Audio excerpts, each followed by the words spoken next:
غصے کی حالت میں طلاق صحیح ہے یا نہیں۔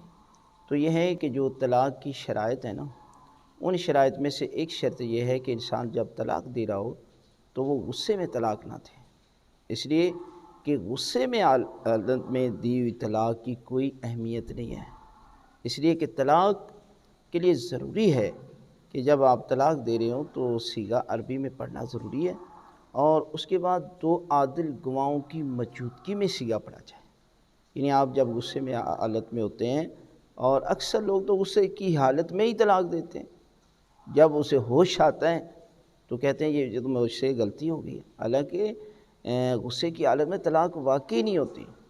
لہٰذا یہ سمجھ لیں کہ جب بھی طلاق دینی ہو تو آپ اس طریقے کے ساتھ جو ہے وہ طلاق دیں گے۔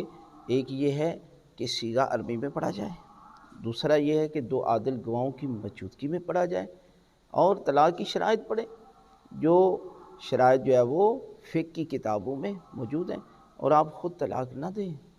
جب بھی طلاق دینی ہو تو کسی عالم کی طرف رجوع کریں تاکہ وہ اس میں تمہیں بہترین طریقے کے ساتھ جو ہے وہ گائیڈ کر سکے۔